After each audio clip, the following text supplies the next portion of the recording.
Assalamualaikum warahmatullahi wabarakatuh. Kami dari kelompok 4 akan presentasikan hasil proyek UAS dasar pemrograman yang berjudul Pembayaran Kuliah Berbasis Python. Oke, langsung saja kita simak videonya.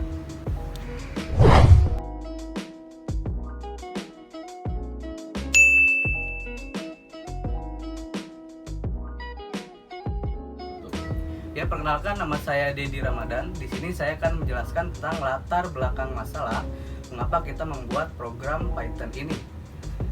Jadi di era perkembangan teknologi yang semakin pesat ini, semua hal yang kita lakukan dapat dilakukan tanpa pergi ke tempat yang kita tuju. Banyak aplikasi yang dibuat dengan tujuan agar mempermudah kegiatan yang diminati oleh masyarakat. Mulai dari sistem belanja, belajar, bahkan sistem pemerintahan yang dilakukan dengan aplikasi yang bisa mempermudah semua kegiatan. Di masa pandemi ini, mahasiswa melaksanakan seluruh kegiatan kampus dari rumah, baik hal yang pelajaran maupun sistem pembayaran kuliah, dilakukan secara e-mobile. Namun, sangat sedikit aplikasi yang bisa mengecek sistem pembayaran, sehingga terkadang mahasiswa sulit untuk melakukan pengecekan terhadap jumlah nominal, sehingga serta jatuh tempo pembayaran perkuliahan. Untuk itu kami berinisiatif untuk membuat program yang membuat mahasiswa untuk mengakses berapa nominal yang harus dibayar berdasarkan fakultasnya masing-masing.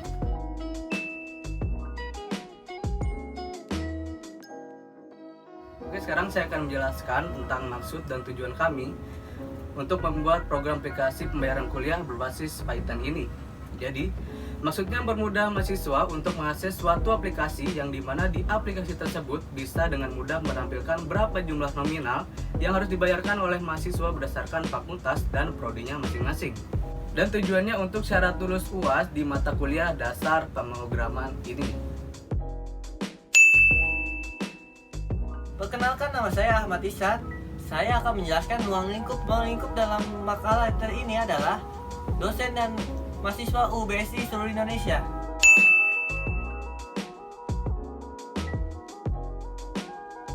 Selanjutnya adalah landasan teori. Landasan teorinya adalah sebuah proses dari pembuatan suatu sistem, di mana perancangan adalah tahapan-tahapan berupa konsep, seperti gambaran dari sistem yang akan kita bangun.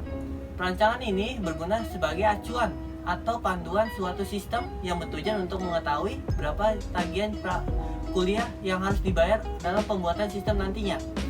Perancangan harus mudah untuk dipahami sehingga mudah digunakan pada saat implementasi. Hai, nama saya Satria Jaya Wijaya. Berikut ini adalah gambar tampilan program yang kita buat setelah kami run.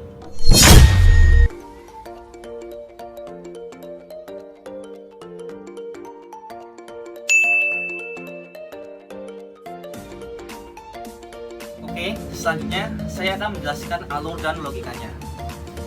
Oke, di sini kan ada DevMind ya. DevMind itu adalah untuk mendeklarasikan suatu fungsi. Kemudian print untuk menuliskan apa yang kita mau masukkan. Misalnya di sini kan memasukkan nama kita. Kita ketik dulu nama kita siapa, selanjutnya kita pilih name, kita pilih prodi dan lain-lainnya. Ketiga ya, kita pilih fakultas. Kita pilih apaan? Itu bisa kita fakultas, bisa teknik, bisa fakultas yang lainnya. Kemudian waktu. Kita bisa memasukkan waktu pagi atau sore. Di sini kita bisa pilih.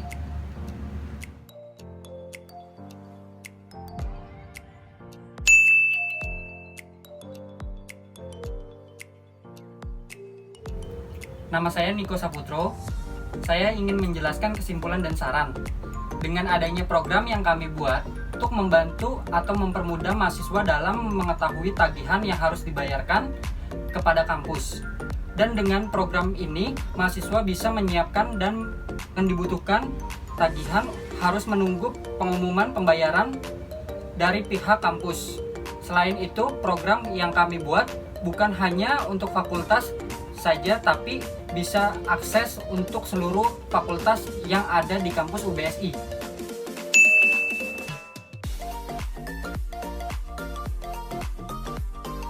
Saran, berdasarkan pengujian aplikasi yang dibayarkan, kuliah berbasis program Python yang telah dibuat. Dapat diberikan beberapa saran sebagai berikut. Aplikasi ini dapat dikembangkan lebih lanjut untuk menggabungkan dengan layanan kampus. Yang kedua, aplikasi ini kemampuannya terbatas dalam proses pembayaran kuliah. Beberapa saran di atas diharap akan terwujud untuk suatu aplikasi pembayaran kuliah secara otomatis yang lebih sempurna. Sekian video penjelasan dari kelompok 4 tentang pembayaran kuliah berbasis Python ini. Semoga teman-teman semua dapat mengerti. Kurang lebihnya mau dibukakan pintu maaf yang sebesar-besarnya. Terima kasih. Wassalamualaikum warahmatullahi wabarakatuh.